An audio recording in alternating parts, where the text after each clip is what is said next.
Hey, hello everybody, and welcome to the multi-cloud live stream. We're continuing our series on managing the public cloud with Sri and my co-host here, Lauren.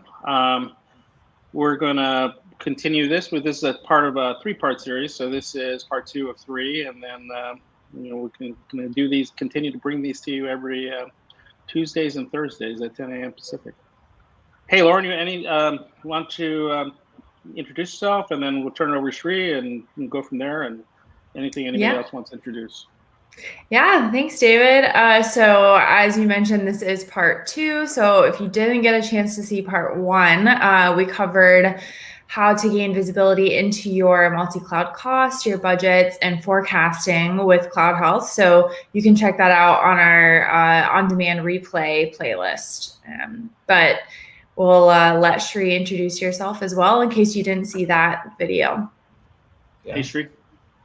Thanks, David. Thanks, Lauren. Hi, everyone. My name is Sri. I'm the technical marketing engineer for the Cloud Health platform.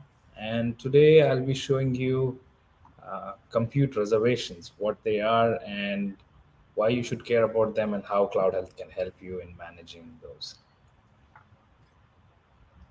Awesome. So if you recall from last time, we went over this dashboard. We looked at the different reports that Cloud Health supports, different cloud providers, and how we can provide visibility, how we can help you with optimizing. We saw right sizing, how Cloud Health was able to detect that some of the instances are over provisioned, and then provide you a recommendation, right? Saying, okay, you can change the instance family size, you can change the instance type, and save some cost on your cloud provider side, and that helps you in managing your operating expense. And today we'll look at two important topics. One is savings plan, and the other one is reserved instances, right, specific to AWS. So what are savings plans? So I'll just go to this dashboard so that you have something to look at. I didn't want to put too many slides. So savings plan is basically a reservation mechanism from AWS, right? What it means is you make an upfront payment, right? You decide, right? You commit to a certain amount, a dollar amount for reservation, and in exchange for that, AWS gives you certain discount, right?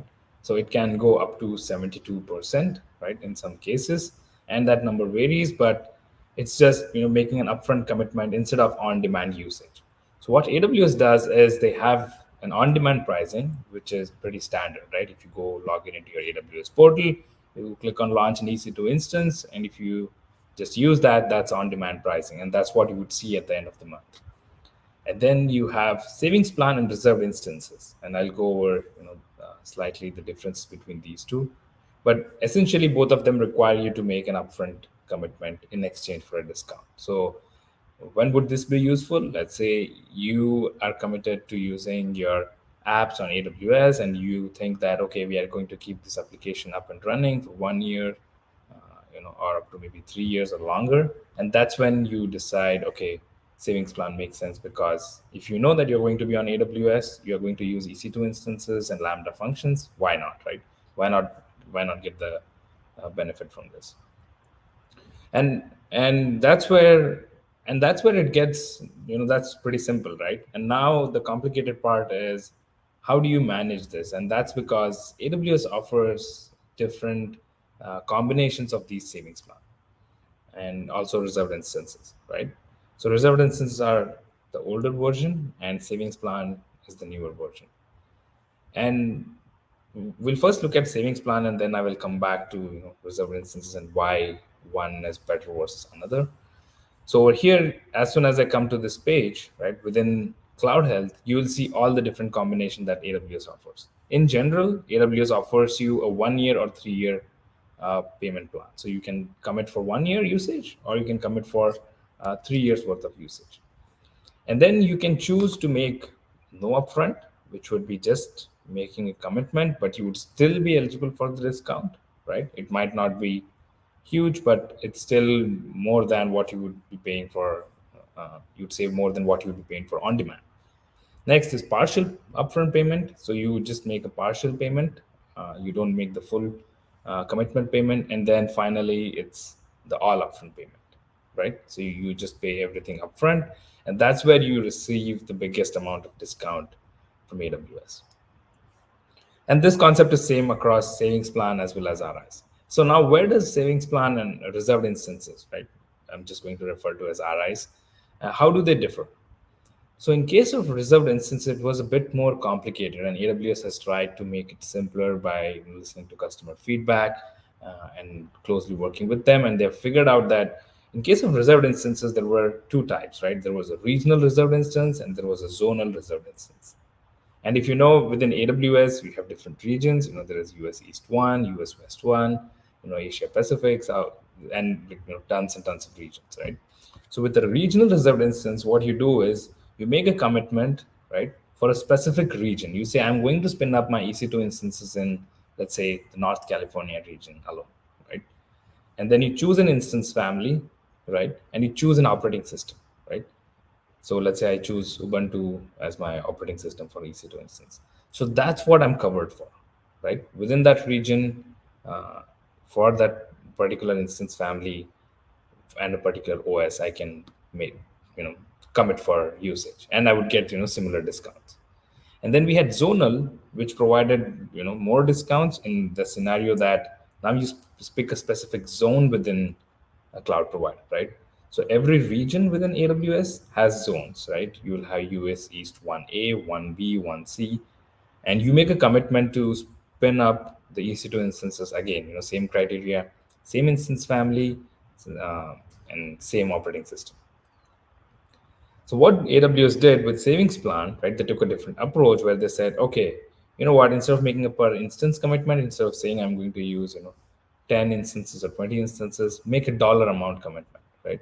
Say that, okay, I'm going to spend $150 an hour, right? And then I can spin up this particular instance, right, with any operating system, win any instance family, right? So it doesn't have to be now restricted, like within the same instance family, but to a different size and different operating system. So I can have, extra large, C5 extra large with the Windows, and then I can switch to C5 extra large with the Ubuntu operating system. So that's this flexibility that savings plan provides. And you're not restricted to a particular zone or heavily to a particular region as well. And the good thing about savings plan, it also expands and goes all the way to your compute usage on Lambda, right? So if you're using Lambda functions, the savings plan can be applied to that as well. And now, we'll go and look at how Cloud Health helps you manage all of this. Right? Hey, Shri, a quick question for you. Yes. This is great. I mean, so yeah, one of the things that I always thought about reserved instances is you actually had to know a lot. You had to know a lot about sort of where you were running things and what you were running and all. This sort of simplifies all that. So is it like a proper interpretation that if, like, say you have $1 million of spend, and if you commit the, you sort of historically you look back and go, I'm spending $1 million with these guys. If I commit to paying that up front, basically I'll get a big discount on it.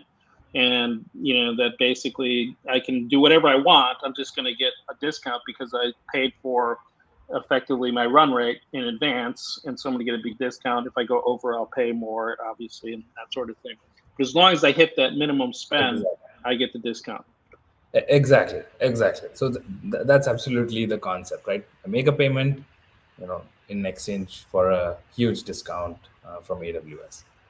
And that's where, you have to be a bit careful about, how much of a commitment that you're going to make. Right. Mm-hmm. What makes sense for your organization. I wish everyone had unlimited budget and we could, put everything in one huge bucket and get the maximum discount, but that usually doesn't work well, right? You want to do some trial and error. You want to figure out what works best. What do your developers say, right? Maybe they say, okay, I want some other instance family and I want something different, right? So you want to cater to your developers, your DevOps audiences who are actually leveraging this infrastructure. Right. But if you've got all that run rate information that Cloud Health gives you, probably makes it a lot easier to sort of Exactly. decide like what's the baseline you're always going to spend and just get huge discounts on that and not worry about what the overages sort of separately. Yeah, exactly, right. You don't have to maintain a spreadsheet of what your spend was, what your trend was for all of these different instance families, and then figure out, okay, what makes sense for me, right? That's powerful. It's So good stuff. simplifying, yeah. And simplifying and getting directly to the point, right? If as soon as I load this page, you will see there are 6 options, right? Cloud Health is simplified in such an easy way that you can directly see what are those options, and you can, you might as well just take a screenshot of this and show it to your boss, right? Your infra or whoever it is, and say, hey, these are the different options that are available for us based on our usage. So what do you suggest we take the action, right? Which one makes more sense for us? Yeah, even if you had to borrow the money, if you're saving 70% and you have to borrow at 3% interest, it's still going to save a ton of money, basically, right? Exactly. Yeah. Yeah. So just to show you that I can come in here. You can see Cloud Health shows you neatly tags things, right? You can see here it says lowest hourly commitment, right? So that this particular plan, 1 year with no upfront payment, like you don't make any payment, you just say, okay, I'm going to use instances where I'm going to pay 155 for an hour, and I can have as many instances as possible, but I'm going to make that commitment, right? And that's the commitment. And you can see here the 3-year partial upfront, it says the highest hourly commitment, right? So it has the highest dollar value per hour that you can have. So you can clearly look at it and distinguish without even just going through the numbers, right? You just know that, okay, this is the highest commitment, this is the lowest commitment. And then you can decide, okay, now let me explore further, how these compare and contrast. And one thing you'll see here, I've set it up for maximize savings, right? So this is based on your billing information. We have set the evaluation period as last 30 days. So we'll look at the trend of your savings plan and EC2 instance consumption for over 30 days, and then make a decision and give you these recommendations. So in this case, if you look at this, right, here the hourly commitment expected is 155. The effective discount rate in this scenario would be 11%.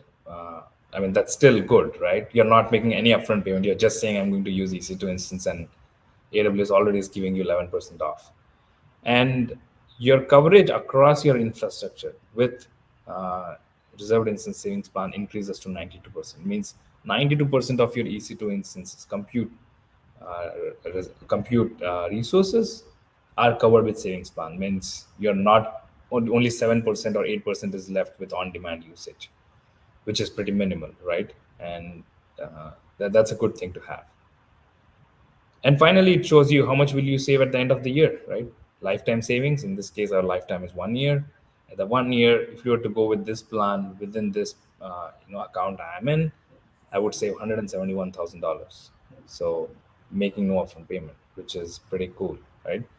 And this is what sometimes our customers tend to miss out on. If you go use native tools, it's very clunky, and you have to look around and do the math and figure out how much you're exactly going to save, or how much you would have to pay. And Cloud Health just simplifies, gives you top 6 points that you need to know. How much will you save monthly, how much will you save on a yearly basis, and that's what you want to know when you want to make a decision, right? And you can dial this estate coverage up or down, right? Because like I might know something that that the system would have no way of knowing based on history. Like, well, we're going to sort of dial down at this business or that business, and so I really don't need to get 92% coverage, but I probably could definitely bank on 80% that I'm gonna, that 80% of the run rate is going to be stable. So I could dial it down and get a different number and different plan savings across the board, right? Exactly. I think you set me up very right. So that's the option we have here. That's my goal. Specify total coverage, right? So now I can change. Let's say I don't want 100%. Like I said, David wants just 80% coverage. I can refresh. Okay. We are fully optimized at this point. But if I were to put that 80% in there, right? So I would see that new recommendation come here. So in this case, I'm just going to keep at 100%, and you will see that I can also specify an hourly commitment. Like you said, I can, let's say, instead of $155, I can just pay $100 an hour, right? That's my budget constraint. So So I can do that as well. And now Cloud Health is giving you options. It has fixed the hourly commitment, right?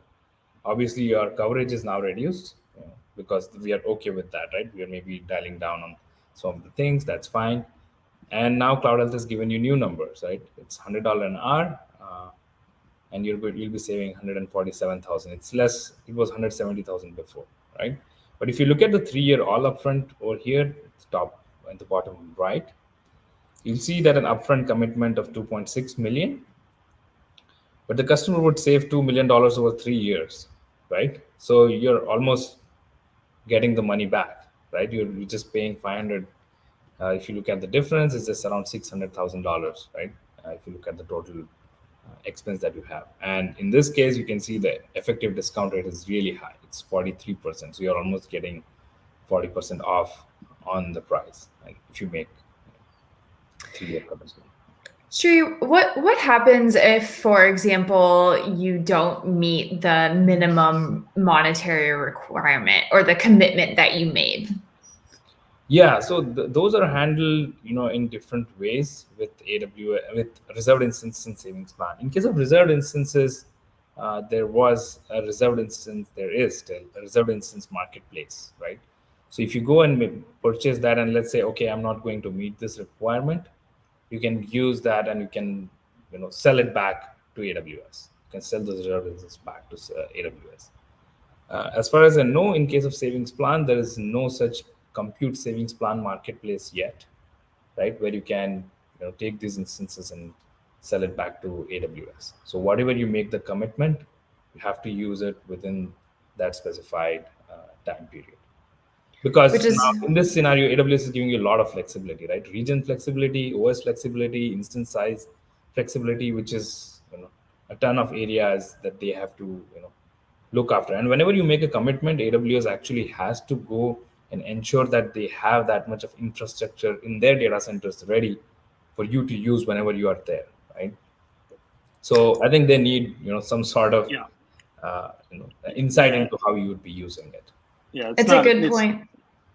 Absolutely, yeah. It's not riskless, right? I mean, it's like if things change completely in your business and over the next year, and you're not using anything, you're kind of on the hook, right? I mean, it's like you made a commitment. It's like any contract, but assuming that your business is, you can somewhat predictable and no one knows for sure the future.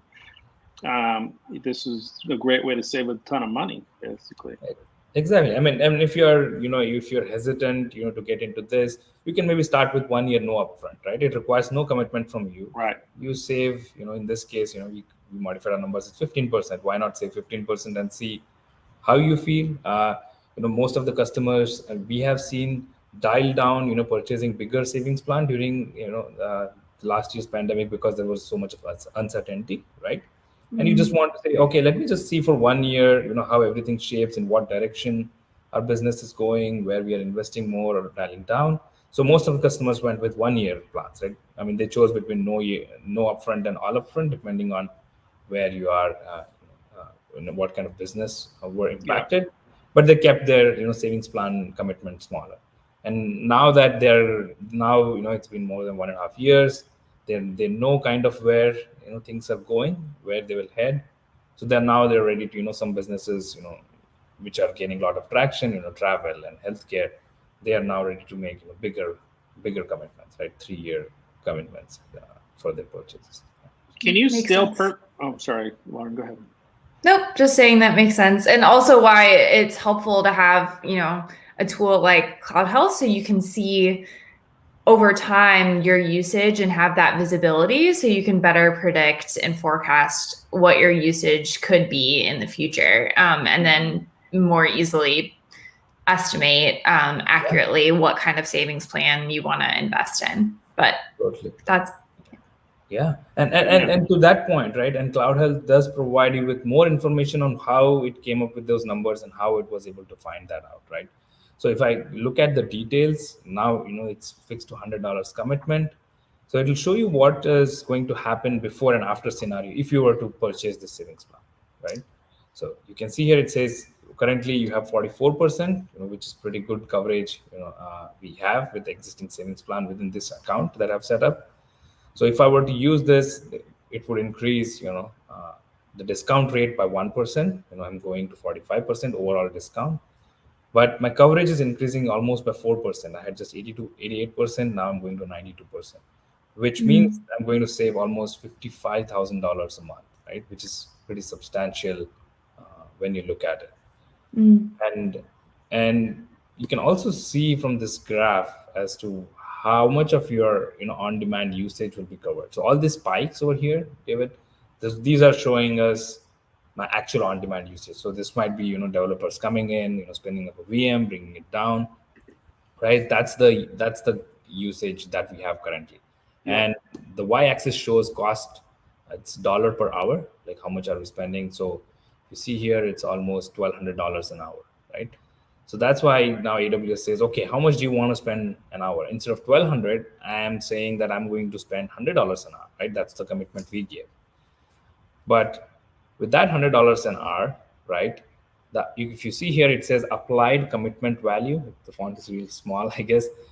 It's 218. So if I'm spending $100 here, I'm getting $218 worth of on-demand usage covered, right? Which is almost twice what I'm paying for. So that's the benefit of having a savings plan. So the higher the hourly commitment you bid, so in this scenario, you might want to analyze, look at this graph and say, okay, it doesn't make sense for me to go to $1,200 an hour, right? It happens a very few times for me, right? It's just spikes that happen occasionally. So maybe something that might be a good number in this scenario, if I just look at it, is somewhere around $400, right? If I make $400 an hour commitment, I'll get almost $800 of coverage, which pretty much covers all of this and reduces the spikes within my environment. So, and that makes my so in terms of OpEx, it makes it very predictable, right? From a finance point of view, you know how much you're going to spend, in the near term, right? Whether it's 1 year or 3 year. So again, that gives confidence, even to leadership, and whenever you're trying to make profit loss analysis, right? So these are the numbers that are going to be fixed, and okay, this is not going to go far off of where we are from, right? And if you start seeing that, okay, we are suddenly our business is booming and we are growing 5x 6x, buy more purchase plans, right? It's like savings plan. It's that easy. Very cool. And then you can see how much of monthly savings you get from here, and you can see all the different families that I have. So I have all of these different AWS accounts that I've connected here. Currently there's no reserved instance coverage, but I can increase my savings plan coverage over here. You can also see it applies to Lambda compute. So if you're a heavy user of Lambda functions within your organization, you can use savings plan to apply to that as well. Again, coming back to the flexibility of savings plan, right? You can look at here, it's all different saving instance families out there. So that's the flexibility savings plan provides. And finally, with Cloud Health, you can actually purchase this savings plan right from within the Cloud Health dashboard. So let's say you did this analysis and you're like, okay, I like this savings plan. You can click on purchase and verify the detail and hit submit purchase. And before that, you also have the ability to add authorizers. So you can say, okay, I want this to be verified by someone XYZ within the finance organization or from a manager before the purchase is made. They can do that. And once it is approved, Cloud Health will make a purchase on your behalf. So that's pretty much it on the savings plan side. And I quickly want to touch on reserved instances, right? So I'm not going to go, too much detail on the reserved instance side, but there's one capability within Cloud Health. We call it the reserved instance exchanger, right? Convertible reserved instance exchanger. So convertible instances are instances, like the name suggests, you can convert the instance type. And how do you exchange that? So if you recall from our conversation earlier, you had the ability to go and sell this on a marketplace, and you also have the ability to exchange this. So here it looks like, based on my current usage, Cloud Health is looking at two. There are two R3 large instances that can be exchanged for three R5 large instances, right? And that will give me a monthly savings of $226 and lifetime savings of $1,600, right?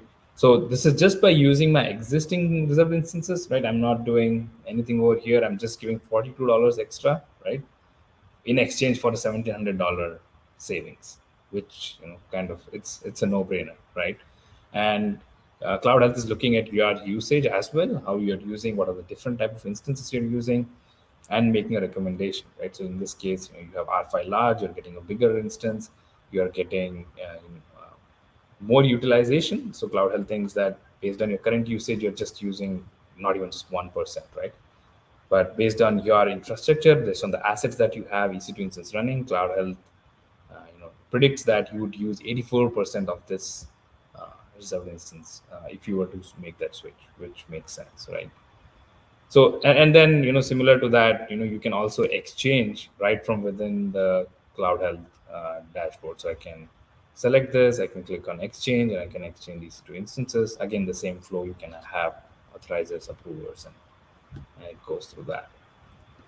And that pretty much, I had for today's talk, David. So I wanted to just touch on I think topics. I think it's awesome. Hey, some questions for you on this. Well, first one around this notion of reserved instances. Oops, let's stop that. This reserved instances versus savings plans. In the beginning, all there was reserved instances, but savings plans have been out for a while. Any sense of like, does everybody that's using AWS, have they mostly shifted to using the savings plans? Because I mean, it seems way easier than using the reserved instance functionality, which was, you had to think a lot. It's like where are we going to apply these and that sort of thing. And there was no way you would do it without a tool because it was just too complicated.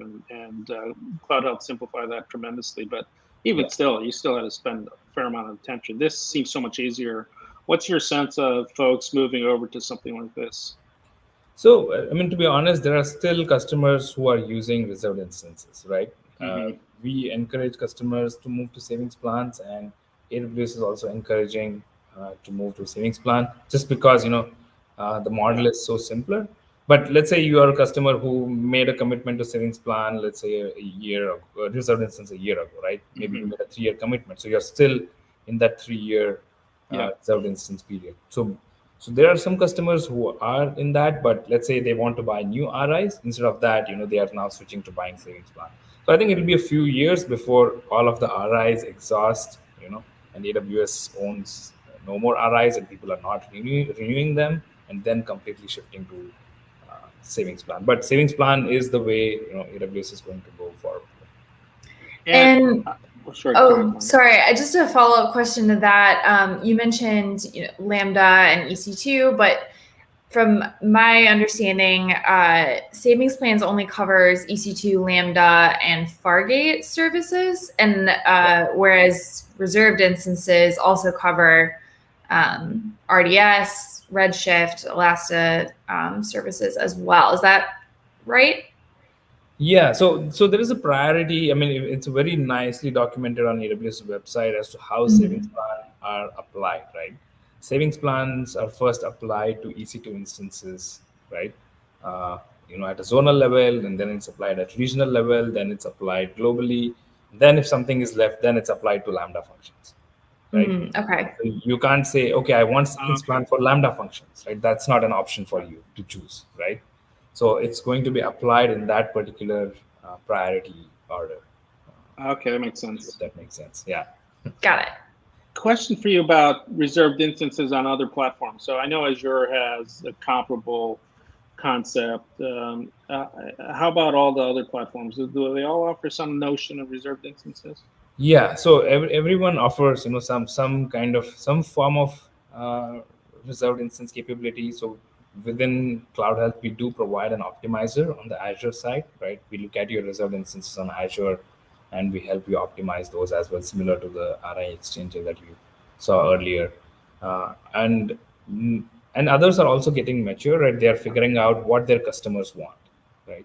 Based on that, they have to craft these models where, if customers are willing to make this bigger commitment. And AWS always has the first player advantage, right? So they can always stride way and build new things and how things should be set up, right?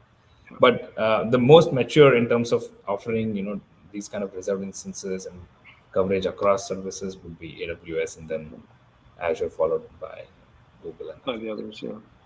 Yeah. One of the things that sort of strikes me, and talked about this on the last one, which is that the way the fine-grained way that the platforms track everything, right, means that they spit out just massive amounts of data, Yeah. and it's like super hard to sort of analyze it.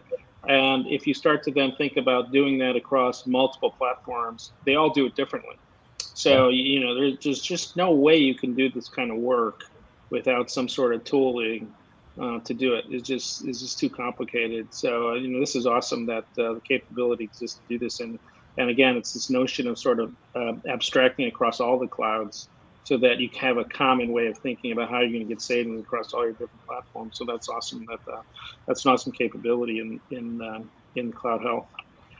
I did want to make a comment because there was a comment. There was a question from one of the watchers around learning more, and I know Lauren posted some resources. But I did want to make a plug for something we recently introduced. I think it's out, but if it's not out, it's coming soon. The whole Cloud Camp thing. We've introduced a whole Cloud Camp sort of concept to sort of think of. Anybody that's familiar with Khan Academy kind of concept, right? To help people spin up and get, develop skills in this area. So that's something I think people should check out. Is it? I can't remember where we landed on the name for the thing, Lauren. Is it Cloud Camp? Is that the? Yeah. And is it out? Or did I just sort of let the cat out of the bag here? It's a preview, sneak peek.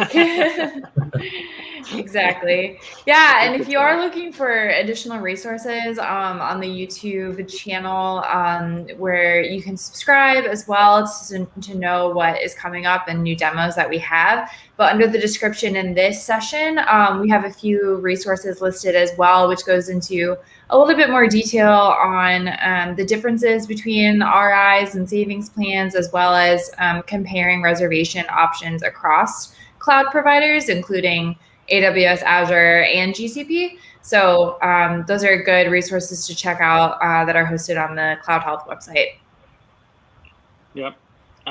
Hey, good stuff. Any last thoughts from anyone? No, I mean, definitely check out our next webinar. Exactly. Yeah. Can give Part 3. Yeah. Part 3. Where all is revealed. Payoff. So for everybody that's joined us, thank you so much, and anyone that sees this in replay. And reminder, we come to you every Tuesdays and Thursdays at 10 a.m. Pacific. And if you like what you see, please subscribe. We look forward to seeing you on the next one. Thanks, Sri. Thanks, Lauren. Thanks, David. Thanks, everybody. Bye. Bye-bye.